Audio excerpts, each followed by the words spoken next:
Well, let me welcome you to the Abuja Center this morning. I want to thank our colleagues in Enugu for holding the fort. I'm sure the way my voice is sounding this morning will tell you something is the matter.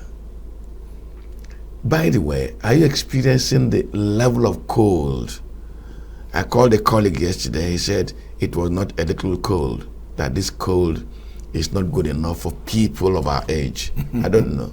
Maybe a cup of coffee once in a while.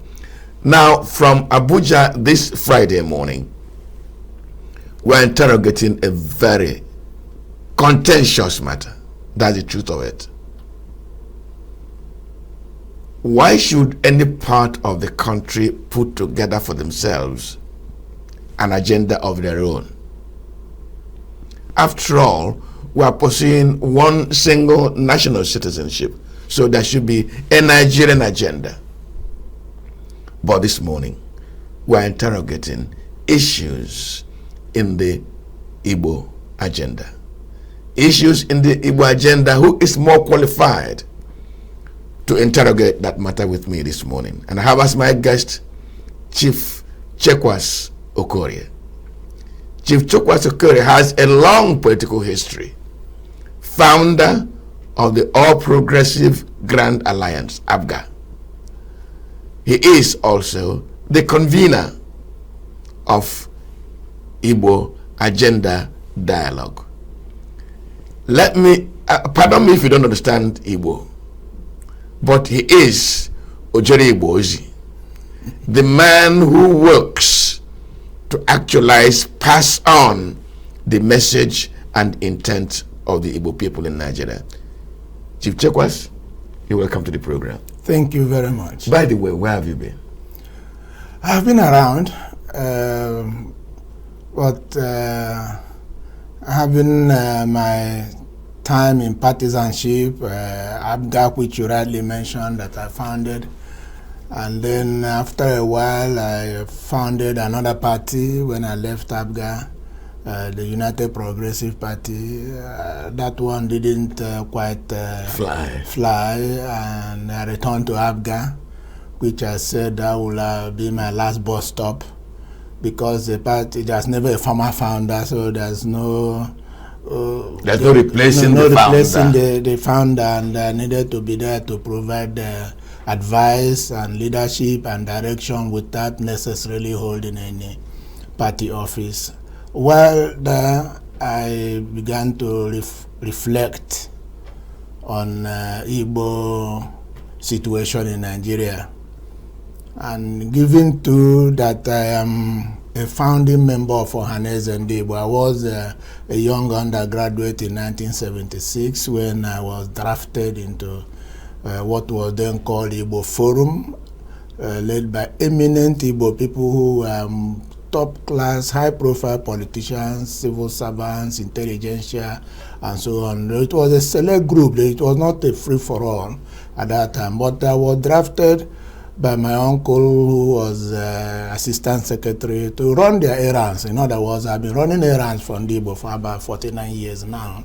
I am 72 going to 73. So at 23, I started running errands for Igbo, and I've never stopped.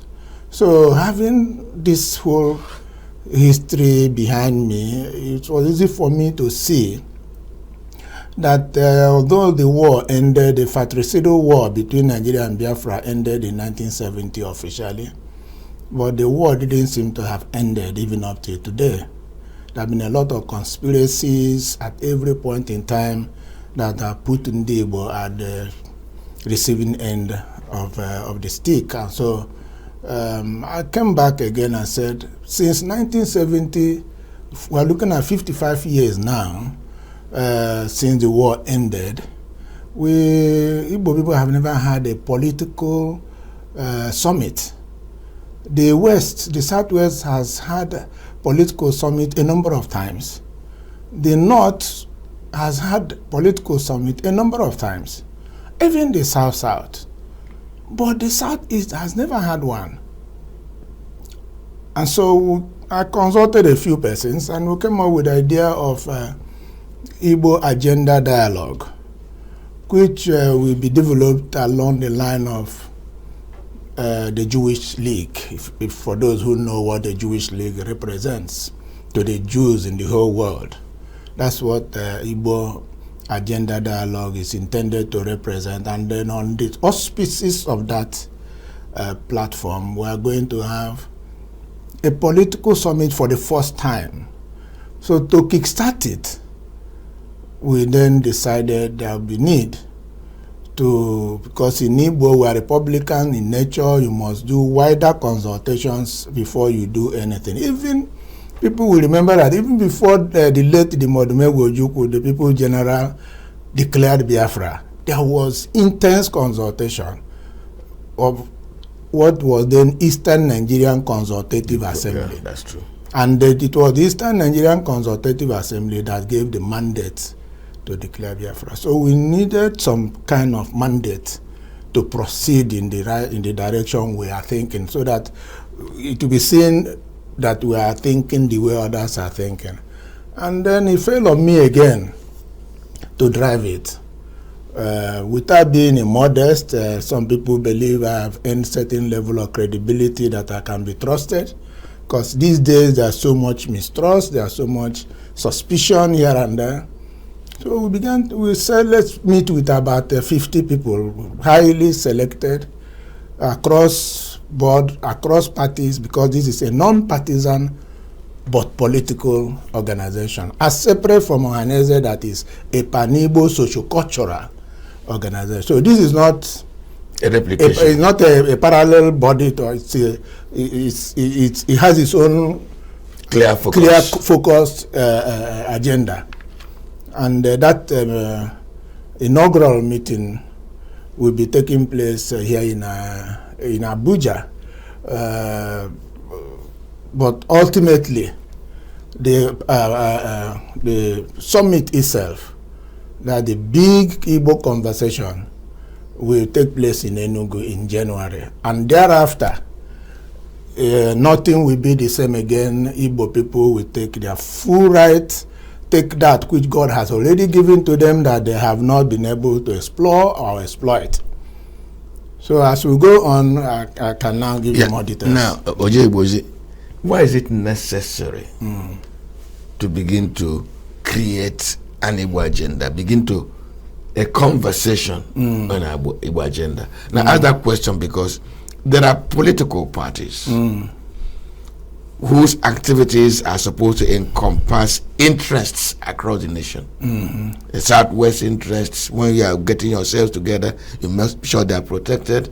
The Southeast interest within the party. And if your interest is not protected in a particular party, you have an option.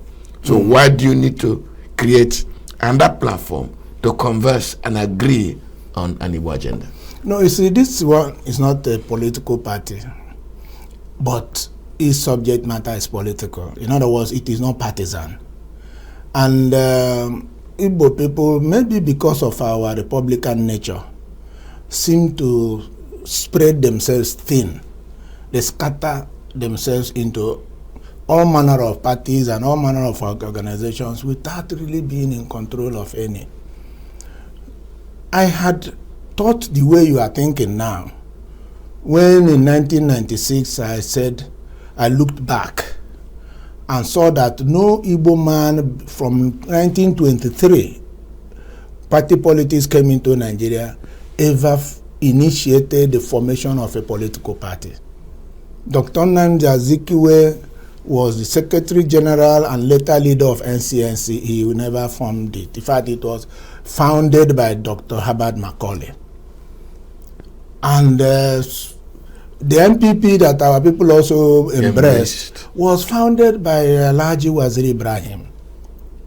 But the West, outside of the fact that Dr. Macaulay was from the West, Chief Obafemi Awolowo also was from the West and saw the need to have a political party that the West will control its machinery. You don't talk about the North, where Samadu Bello and his colleagues founded the MP, Northern People's Congress. In fact, the name itself is enough to tell you whose interests are protected. And Malam Aminu Kano, a Hausa man, looking at the way the Hausas are being subsumed under the Fulani hegemony, decided they needed a political party of their own and founded the Northern Elements Progressive Union, NEPO. Chief Taka, J.S. Taka, also looked at the issue of the Middle Belt and founded United Middle Belt Congress, UMBC. All these things happened taking off from 1923 until 1996. I said, no, we must have our own, even if for no other thing, for political engagement. And that was when the journey to form ABGA started. We tried 2 times and failed. We consistently continued, and we are resilient. The third one was materialized in 2002 when ABGA was founded. It was celebrated. Igbo people were happy everywhere. In fact, Ohaneze Ndigbo gave me the title of Obatulenyi Ndigbo as a result of that accomplishment. You know, so expectations were high. But typical of my people, 2 years after, trouble came up and they invited people from outside to assist them to destroy that platform. But we thank God that in 22 years, thereabout, 23 years, that party has remained alive, but almost like hanging out there in just a stump of the initial idea. Yes, because to be in one state, Anambra State, for 23 years is nothing anybody can be proud of. But then on the flip side, it is the second oldest surviving political party in Nigeria after the PDP. So we said, no, man, as I get older, I'm no longer in the position for activism in partisanship. But I'm still strong enough to lead another initiative that will bring all Igbo people, irrespective of party, together. And let me tell you one of the motivations. Igbo people are the most populous ethnic group in Nigeria by far. There's no other ethnic group coming close. And maybe our people don't understand this, because you need to know your strength before you even carry your shoulder high. Igbo people are the second largest ethnic group in any state of Nigeria after the indigenous population. All of the states without exception. Again, studies have proved that Igbo people have minimum of 25% of the voting population of all the any state in Nigeria. And our people have not appreciated the enormous power inherent in that number. Because in the type of democracy we practice here, number and spread are the critical factors that will determine where power goes. So, since we are not organized, there was need to organize ourselves. I used to lament early in the days when I founded the Igbo Cultural Association, those who will remember. Yeah. I used to every day talk about marginalization until I found that shouting about marginalization is even making your detractors happy. Why not take steps to address it? It is said that God helped those who help themselves. But in the case of Igbo, God has already helped us. We are the ones who are not prepared to help ourselves. So, and look at the way it is. Nigeria was founded standing on a tripod of 3 legs. But today, where do we stand?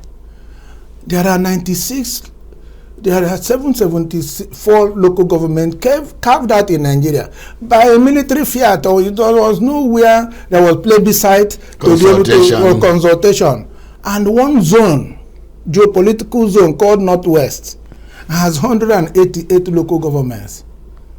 The Southeast zone, which is dominated by Igbo by a population of about 99.9%, has only 95 local governments.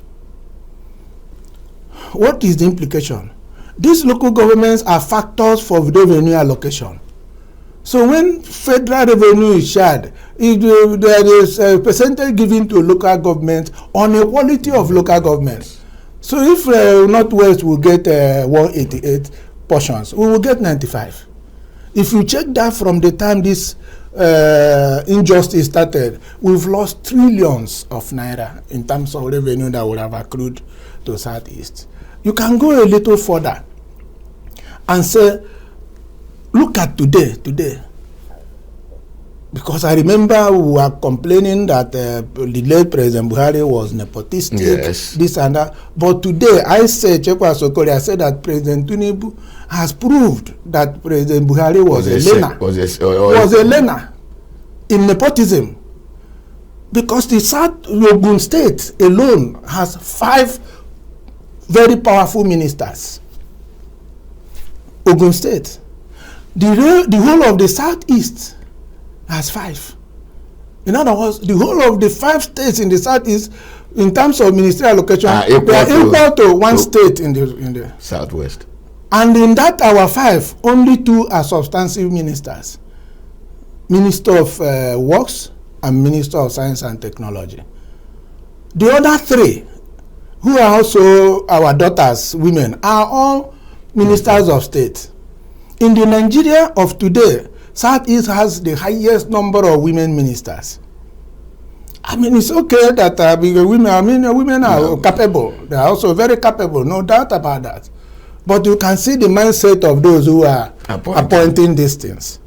You can, if there are things you say, I will say here, some people will get unnecessarily inflamed. So we said no. This voters card that we take for granted is our weapon. This voters card is more potent than the AK-47 that some people wield around. Some people talk about referendum. Our young men, you see them, one referendum. Do they also know that if there is a referendum and you don't have a voters card, you will not participate? But you see them say, we are not Nigerians, we will not register. But see, at the same time, they are calling for a referendum. If there is a referendum today, you will not participate because it is that voters register card that will be used to vote and show that you are of age, capable of deciding where you belong and where you will not belong. So this is not a thing that a political party can handle. Now, Rogers. Chekwas. Oh my goodness. Oh my goodness. No, it's okay. It happens all the time. Okay. Now, I have a challenge here. Yeah. And my challenge is this: if a government is functional, fair, and is intent on national development, should any group, any section be wanting to develop its own agenda? No. That is in other words, this is the outcome of failed governance. Yes, there's no question about it. And the outcome of certain people refusing to accept that the war has ended.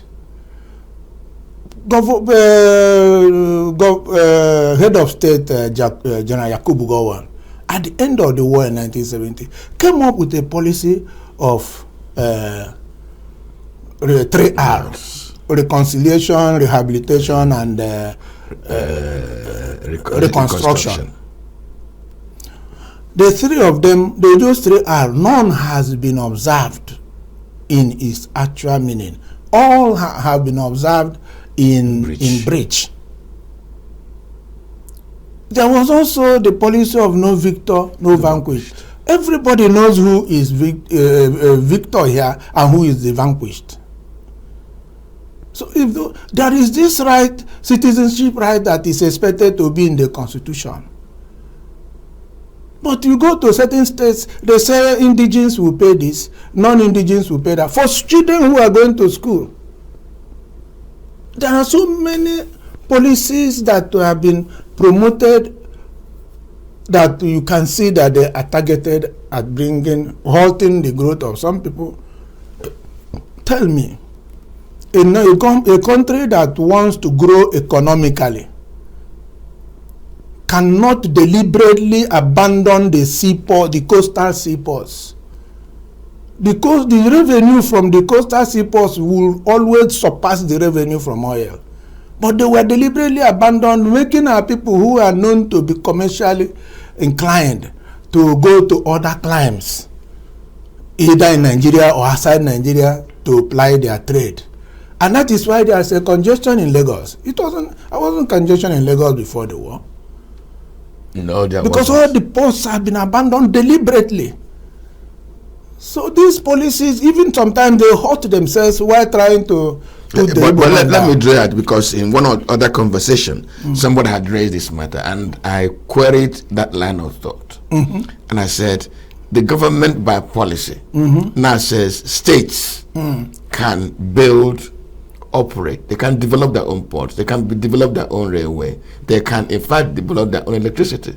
So it's made it democratic. I'm not aware that states can develop their ports. All I know is that states can build their railways, build their internal railways. Yes. And they can also recently, just in fact, it was approved by the Buhari administration, but signed into law by the Tinubu administration in terms of liberalizing the power sector. Otherwise, prior to how many years ago, Nigerian power infrastructure, structure. A single national grid. Yes, we're under a single national grid. And when power is fed into that grid, they distribute it to the areas. The areas they think they are more needed, and all of that. But today, that has changed. But these changes are too gradual for a race as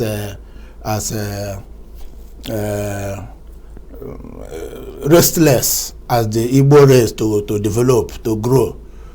So now we have a Southeast Development Commission, which came rather late, but it's never late, because people are still growing up and going. But the moment that of the Southeast came, every other zone wanted one, and today there are 6 development commissions. Even the South that has the NDDC also has its own commission.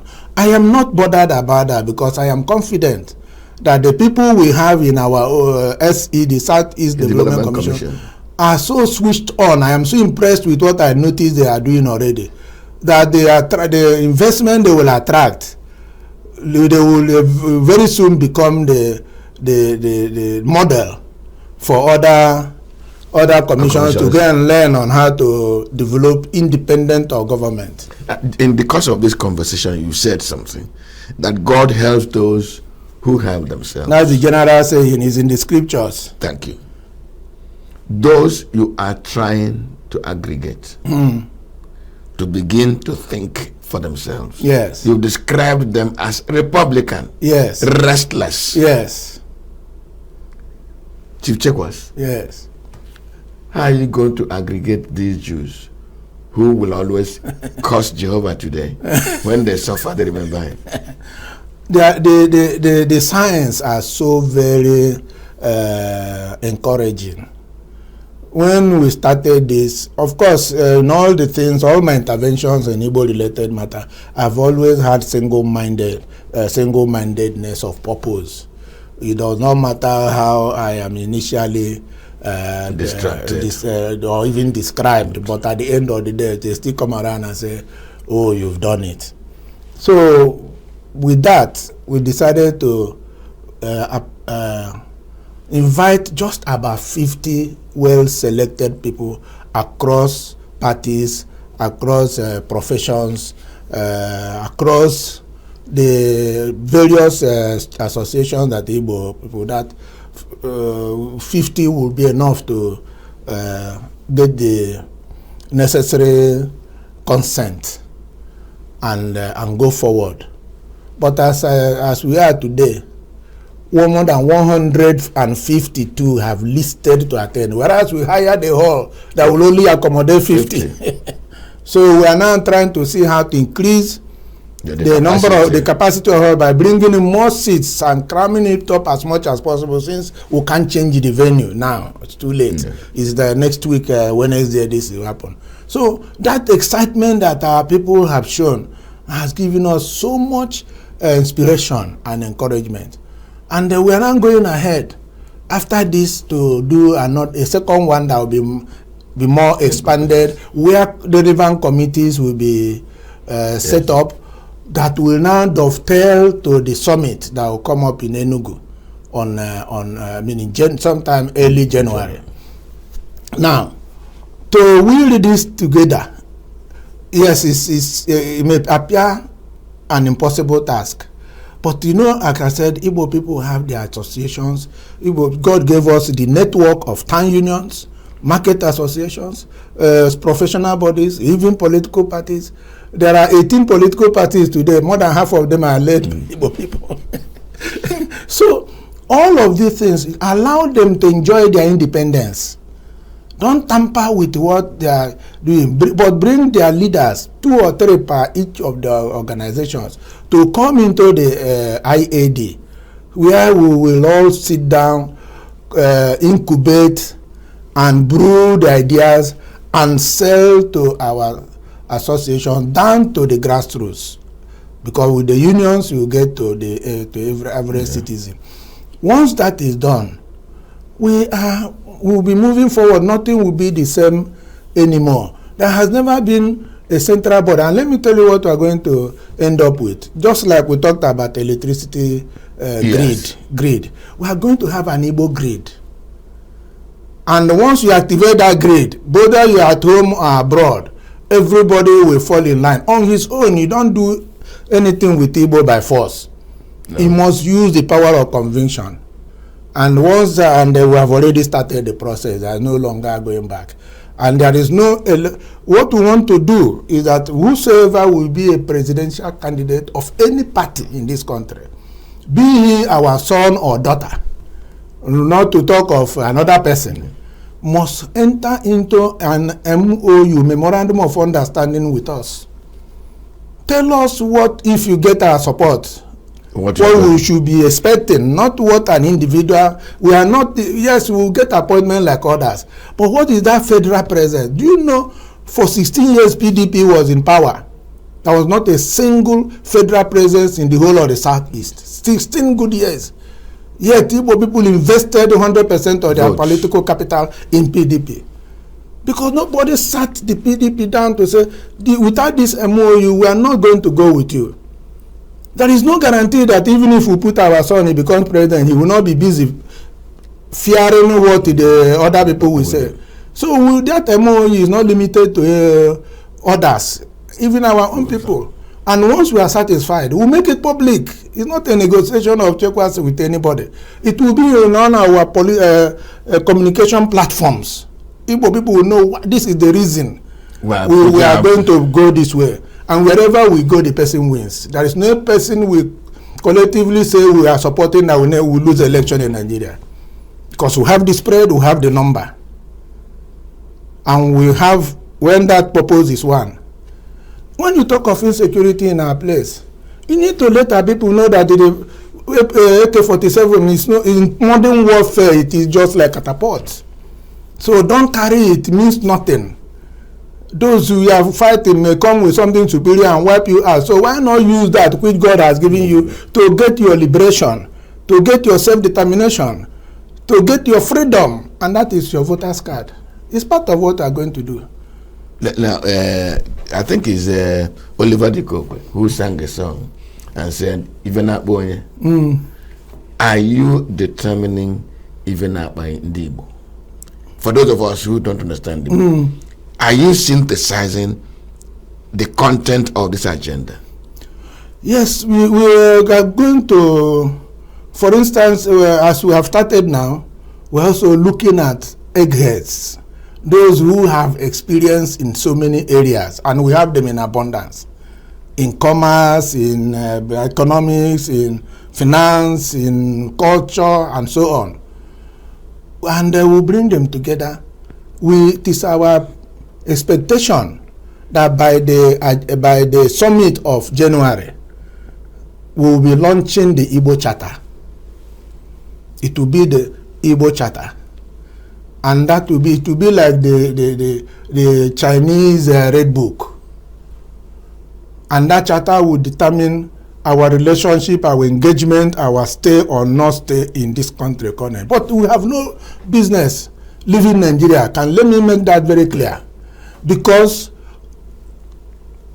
we can talk about some ethnic groups that we know when they migrated to Nigeria, but no historian, no matter how hard he has researched, can tell you that Igbo people were not originally people of from here. We didn't migrate from anywhere. My grandfather used to say to us, I sprouted from this ground. I went to myself, Chekwas Okorie, in 2000, the year 2000, I was a special guest of honor to the Igbo Day in Zamfara State in Guzo. And normally, as I visit all these places outside Igbo land, I will go a day or two before to be able to understand how our people are living and relating. It was in that trip that I found that a place called Northern Guzo in Zamfara, present-day Zamfara State, had Igbo people who had resided there for 400 years. 2000, the year 2000, that was at the height of Sharia. What does that tell you? In this Uthman Tamfodo that brought jihad into Nigeria came into Sokoto in 1804. About 200 years after Igbo people were already in Guzo. So why would such a person claim indigenship in Nigeria more than us? We are talking about Guzo. We are not talking about our home base where we had been there, we didn't migrate from anywhere to anywhere. So when you talk about wanting to live, it is something that will also require some political education for our people to know that who are you leaving the place for? You are the owner of this land. The people who should live are staying, and you who should stay want to live. To where? So to where in particular? To where?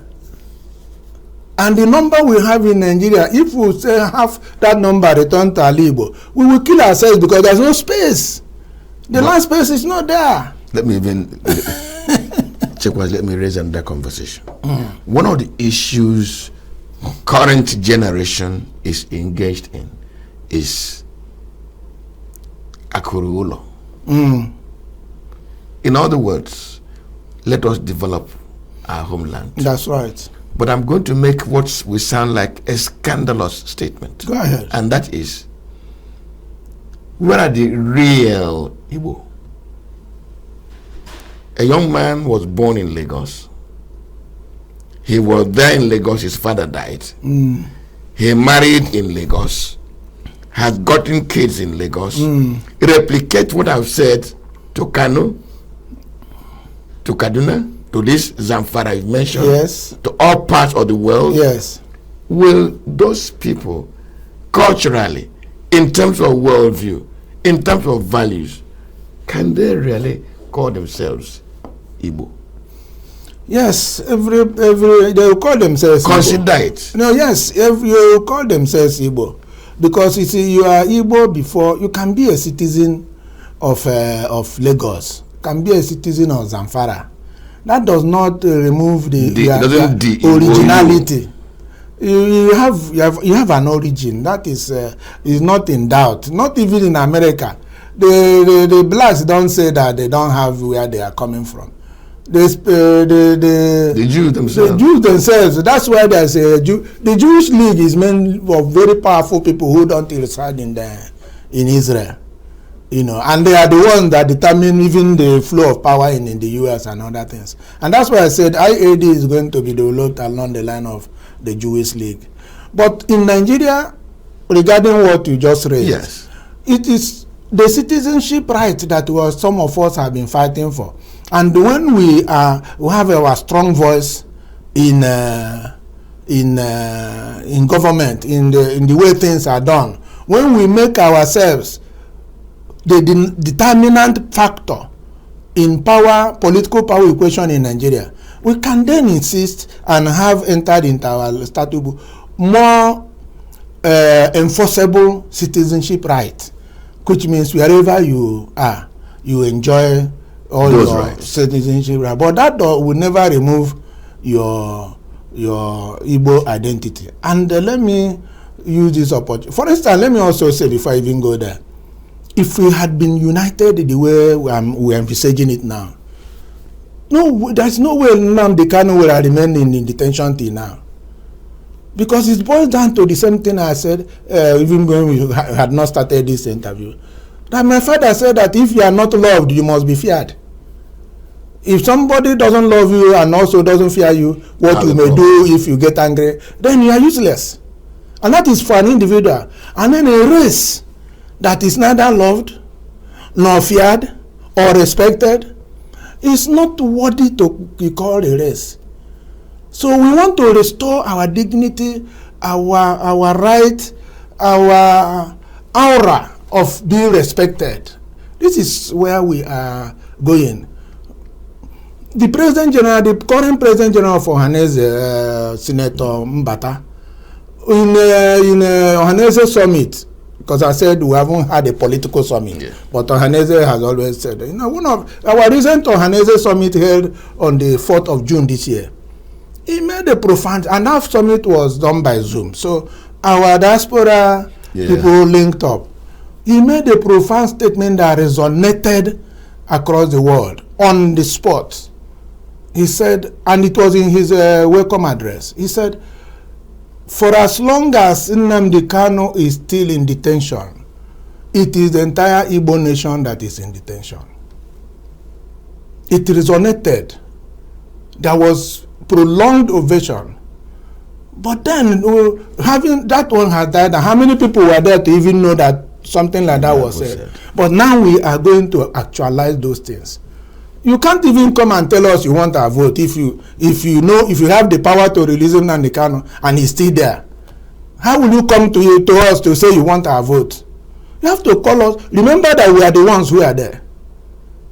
So if you want our vote, do the right thing now, not tomorrow.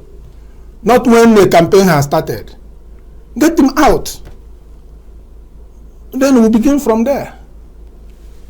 You are about to tell me something before you digressed. Yes, I was about to tell you that in this country, now called Nigeria,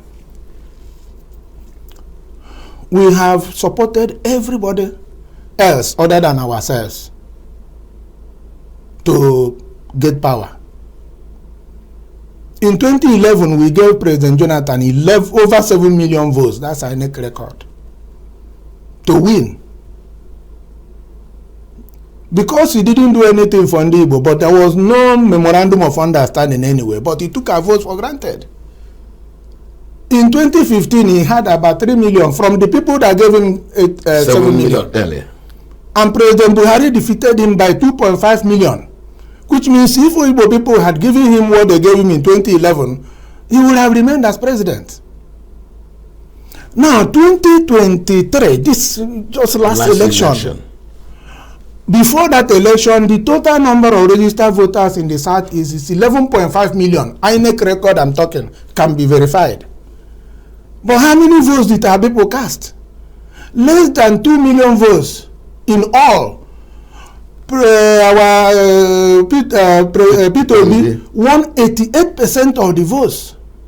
But that 88% amounted to only 1.8 million votes. I shed tears when I looked at the figures. I said that will not happen again.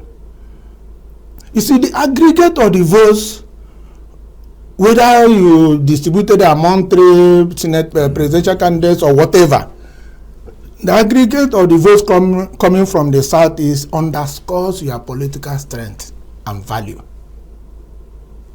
So we must not sit back and not participate in the process that brings about power and come back to say we have not gotten our fair share. It's a lot of work, but it must be done for as long as some of us are alive, and many young people are keying into it, even without starting. So I'm so optimistic that we're on the right path. Okay, I'm going to come back to those keen into it and the quality of those participating, because I know that our people have a way of, has this person spoken, and therefore is that serious Are we going to go in? Can we trust them? But that will be after this break. Please stay with us.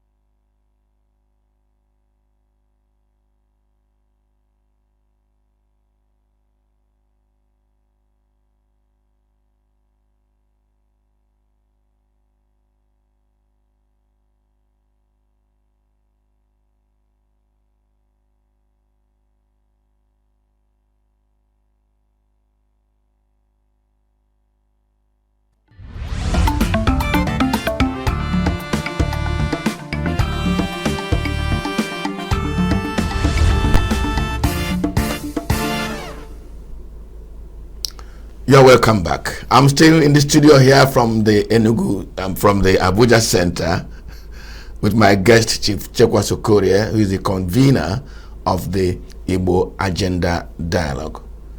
Chekwas. Yes. There is a tree in our place called Okorie.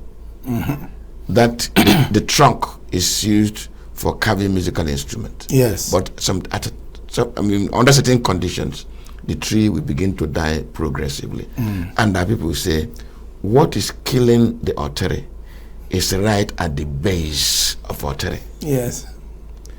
The Igbo are described as, I'm using too many words this morning. Yes, no, it's okay. The Igbo are described as ekwe.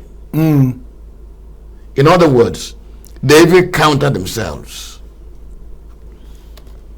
The challenge of intra-Igbo countering these efforts, I'm sure that should be staring you in the face. Yeah. You founded the party before. Yeah. You know the up mountain, not uphill task of founding a party. You are now dealing with the same people. How are you going to ride over this Igbo? Well, yeah, that is a major factor that can frighten or discourage the lily-livered.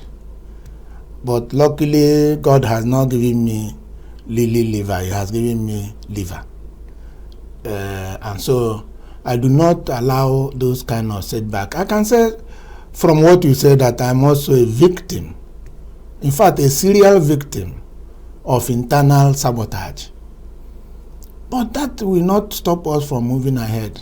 Because when you look back, when Dr. Zikiwe was there in for forefront, he came into NCNC as secretary, general secretary, that's the title there. General secretary of NCNC. Wasn't the, what we call national chairman now, he used to be called president. He wasn't the president of the party NCNC. But he went and got the Igbo State Union, convinced them to key into the NCNC. But before you can snap your finger, NCNC had become an Igbo party. It was not difficult for Igbo to mobilize around Dr. Nnamdi Azikiwe in Second Republic when he belatedly joined the MPP. Because he noticed that most of our leaders whom he thought were going to take over from him were busy fighting each other on who will become the vice presidential candidate of other parties. I remember of the 6 parties that time, Igbo people were running mate of 5. So he came into NPP. Because of his stature, Alhaji Waziri Ibrahim, who founded the party, said no, he was not going to struggle for leadership with Dr. Zikiwe. He went and founded the GMPP. And that was how he founded 2 parties in his lifetime. Now, what I'm saying is that leadership, trusted leadership, can do it for us. Zik provided leadership. And in identifying Okpara, who was our own Awolowo and our own Amadu Bello, he did not go to Onitsha to look for one, where he comes from or where he came from. He did not go to Nnewi to look for one. He saw that quality in Okpara from Oho in Umuahia, present Abia State, and propped him up to take that position, and he did not disappoint. So it's just being able to look beyond what is now eating us up.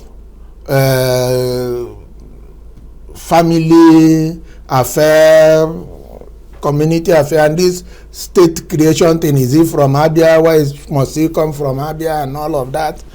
You see, we are going to overcome that, and this is part of what we have set out to do. And once what we have set out to do gains ground, it also affects leadership recruitment at the level of councillorship. Because what we see today is that a governor will go and make a councillor out of a murderer, or somebody who only credentials was that he carried ballot boxes for him. And this person who inherently is anti-social will become the first citizen of his council area, and his wife will become the first lady of the council area. And this and he'll be riding roughshod over even the traditional institution in his place. These are the values. But I can tell you, Ohaneze is doing a lot along that line. But on the political side, this is where IAD comes in. So there must be this synergy. It will not be solved overnight, but we have to start, and we have started. And you see people who will change on their own and get other people to change. I think within our lifetime, we will see a new Igbo. We will see a new Igbo. You talked about developing our place. Yes. I tell you that once we get to resolve, and it's part of what we are going to resolve, ease of doing business in Igbo land. Not only Igbo people, other foreign investors will find in Igbo land a veritable place for investment. But how can you come and attract even foreign investors to Igbo land? You get a piece of land. It will take you 1 year to get certificate of occupancy. And within that same time, the people, the investors you have brought have lost confidence and gone. So these are things that must be addressed holistically.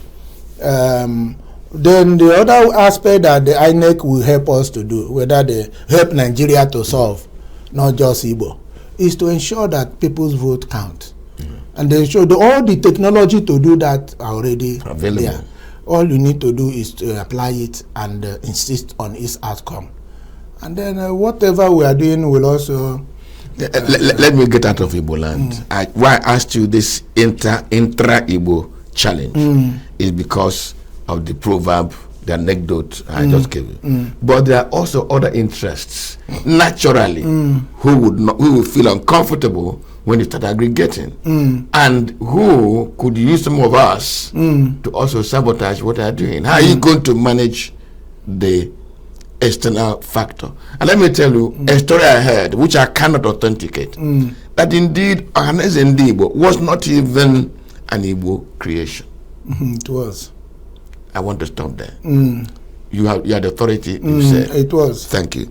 But address the external factor. Well, the issue of external factor, let me tell you that if the external factor comes in when there is no internal cohesion. If there is internal cohesion and unity of purpose, that external influence will not even see a leeway to come in. And if he's trying to use our own sons, it will be easily identified and traditionally dealt with appropriately. And some of us have been so battered and become, like I said, myself and many others have become victims of serial internal sabotage. So much so that we have developed the natural antenna to identify the bad ones from a distance. So we know how they come, their color, they wear, and the language they speak. So it is our duty to get our people prepared for all of this before God calls us, because we're already winding down. Sure. You've already hit the biblical 10. I'm looking at my watch. We just have a few minutes more to go. Yes. Can you please educate me more on this entire summit? When it's going to take place, where it's going to take place, likely agenda, who is coming? Very good. First, it will be at Enugu. As soon as we get done with this, we will get to Enugu, where our group will pay a visit to, we haven't even applied, but we will do. Okay. We'll pay a visit to the governor of Enugu State, because incidentally, he is the governor of the cradle of Eastern political civilization. So Enugu is that cradle. So we will go there and discuss with him with regard to venue, and it has to be a very large venue. Then as for those who are coming, all the associations we will identify, we've started that identification. Not social media, not WhatsApp groups. Associations that take the interest of certain groups, market associations, town unions, professional bodies, and so on, and some individuals in their own right based on their exposure over the years and what they can bring to the table. These are the core people we will bring. Of course, women, the young ones, will also be included. We are looking at a target audience of about 5,000 carefully selected and invited persons whose participation will be strictly by invitation, and who will know that whatever they get out of it, they are taking it to the group where they belong. And then, of course, as I said, the Igbo charter will be launched at that event and adopted, and it become Igbo people own it. But we don't, it's just not like writing a love letter. And now it's a set of eggheads again. We come together and articulate all of these things and much more than I have said here into that charter, so that it will be seen as a thorough thing that will bind us together and define our relationship with the rest of Nigeria. And if you are going into politics and you are going to any party and you are Igbo, you must bear in mind there are certain basic expectations expected of you, including moral standard. You can't go there and they loot government money and expect that when you are arrested and sent into jail, you will be looking at IAD to come for you. No. Now the Abuja. And then we will also establish that when one Igbo man, and by Igbo man here I mean the Igbo of Delta, Edo, Benue, Kogi, Cross River, Akwa Ibom, Rivers, Bayelsa, and then of course the Igbo Abia, Imo, and the rest. That these are the where Igbo people have been scattered, or indigenous Igbo. So we will also establish the fact that when one Igbo is attacked, all Igbo are attacked. So it will be a matter of one for all for one. The Abuja meeting, is it open to the public? No, it's not. Yes, it's a consultative meeting. Yes, a consultative meeting. Setting the agenda, getting prepared for the main main event. And there will be a second one, perhaps in Abuja again, where these committees that will do the basic things will be set up to start work on the January 1. And after January, the secretariat will be in Enugu. And then offices can spring. There will also be a satellite secretariat in Abuja because of the strategic nature of Abuja. And this thing will continue from year to year till we are done. It will outlive us. It will become, before you know it, schools will add in their curriculum what used to be called civics in our days. Yes, so that our children will start from primary school, knowing what they are, what their interests, their identity, and what is expected of them. Well, in the past 57 minutes, really, 58 minutes, I've been speaking with Dr. Chekwas Okorie, founder of the All Progressive Grand Alliance, APGA ABGA, convener of the Igbo Agenda Dialogue. 57 minutes of interesting conversation. Maybe beyond the red cap and the white cap and the beads, will establish who we are.